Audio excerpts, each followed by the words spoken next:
Good morning, everyone. It's Lee Henson, president and founder of Agiledad, and it's time for today's episode of the Daily Stand-Up. So without any further ado, let's get started. It's Friday. I hope you had an amazing week. I hope things went your way. I hope you had a chance to personally engage your teams and had an opportunity to grow. Today is time for our agile, not so agile episode, and today I wanted to talk to you about resolving conflict. Now, the truth is, we all encounter conflict in our lives, right? Whether it's at home or at work with our loved ones. And how we handle that conflict can directly impact our personal happiness as well as the well being of others. So, I wanted to start with a little story about something that recently happened that I had the ability to observe and be part of. I had a very close friend who she lost a loved one to COVID. She was struggling with relationships at home with her husband and her kids. And she was having real bad problems at work. Her work was laying people off, because of lost revenue. And she knew that she had a long-standing stable job. Everything was going away. Things were right. And then all of a sudden, nothing was right. Everything was wrong. And all she could do was become a bucket of tears. She crumbled. And she blamed herself. She said, "This is my fault." But in actuality, none of it was her fault. But she didn't know the proper channels to help her resolve the conflict. The truth is, every single person in the world around you, even the happiest person, has either battled conflict or has conflict currently in their lives. It happens, right? And it's not about whether or not we have conflict, but it's how we deal with the conflict that makes us a stronger person. Are we allowing it to form us and help us grow? And I would argue that for this young lady that I'm talking about, the best thing that I could do was just to be there for her, to listen to her, and to help her identify where those conflicts were and identify solutions. So I want to share one more quick story because this one's a little more close to me and near and dear to my heart. I remember that there was a time where where a child, I won't say which, was going through some struggles with bullying. And I'll say it was one of my daughters. She was really upset. And I remember she went up to her room, ran up to her room, threw there in a book bag, crying, saying she hated life and she didn't want to be here, and that she was just really upset. And I remember going up to her room, mustering the courage to go up to her room and knock on the door and say, "Hey, can I come in?" And she said no, which of course meant, "Yes, sure, Dad, come in." And I went into her room, and I remember she had a blanket over her head, and she was crying, hard crying. And my heart was breaking for her. I didn't know what to do because if I go and make a big deal out of this and make a fuss to school, it could embarrass her and cause her relationships with friends to be hindered. If I did nothing, would the bully continue? Would she know how to handle these things?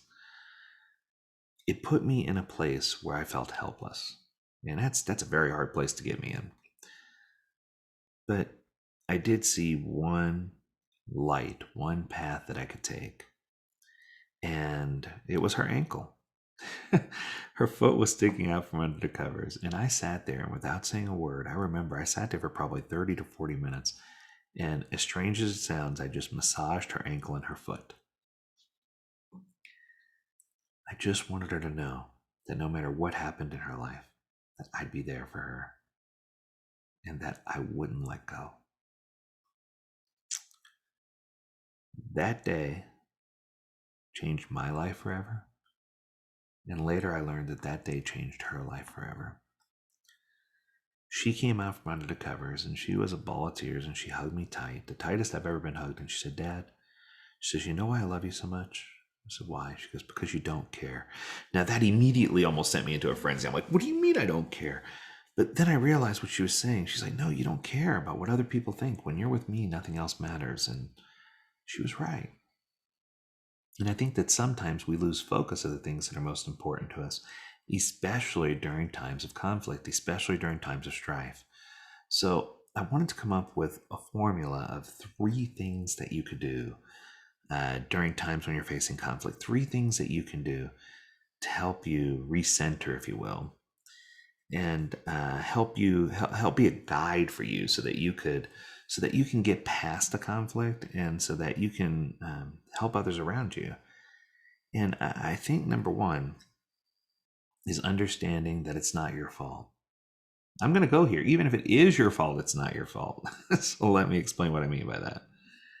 Unless you did something with malice to hurt someone else, unless you did something with the intent to cause harm, I would argue that you didn't do it on purpose. It was just a sequence of events that caused something to happen. And if it's a sequence of events that causes something to happen, there's often times where you have no control of that sequence of events. Now, you can control how you feel personally, but there's no way that you can control the way or emotions of another person. You can't control those. No one can make you feel a certain way. So I think that you need to get past the guilt and the blame, and you need to realize that, okay, even if it was something I did that caused ill feelings, as long as I didn't do it with malice, it's now an opportunity for me to grow and learn from, and it's an opportunity for me to extend myself to help someone else. You can't look at it with fault unless it was done with intent. Step two is to take a step away, right? Remove yourself from the environment. I think a lot of times we stay in a toxic environment and it thwarts our ability to make good decisions. It thwarts our ability to press forward, and it really causes us to dwell on bad things. If we go for a walk, take ourselves out, right? Just remove ourselves from that place, that poison. What we'll quickly discover is that we can think more clearly because we're out of the environment that's causing harm. And then third, of course, is to find a way to create a cooling off, whether it's stepping away and counting to 10, whether it's going into meditation mode. Now, many people, I say meditation, automatically drift to deep meditation of a spiritual nature. While that meditation is really good and positive, and I encourage it, I think that what I'm talking about is more from an introspect perspective. Even if you're just quiet for a few seconds, count to 10. Even if you just remove yourself and become at peace.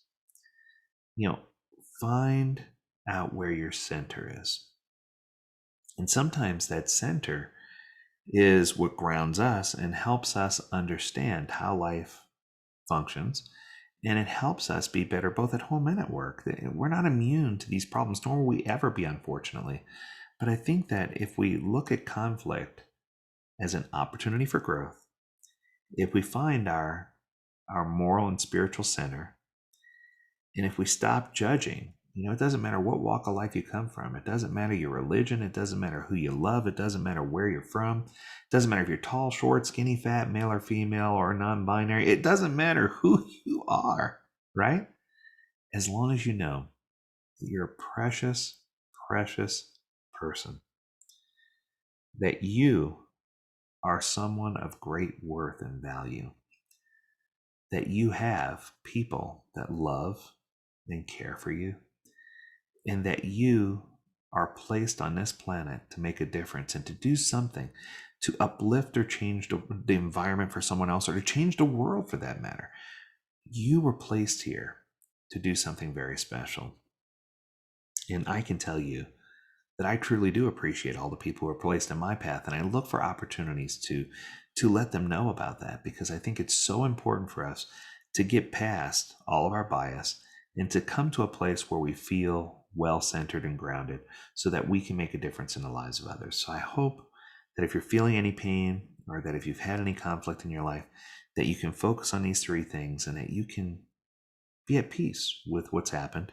And then you can look for opportunities to correct or grow or to learn from the conflict that occurred in your life. And I promise you, if you do these things, that it's going to help you to really, as a person, see things through a different lens and be an impact of change. Be someone who focuses on change and be a light for change, something that's positive. I hope you had an amazing week. I hope you have an even more amazing weekend. And I encourage you to tune in next week to the Agiledad podcast, We got lots of cool things going on. We even have some special guests coming up soon, so stay tuned. And as always, we encourage you to stay healthy, stay well, and stay agile. Until Monday, my friends, do take care.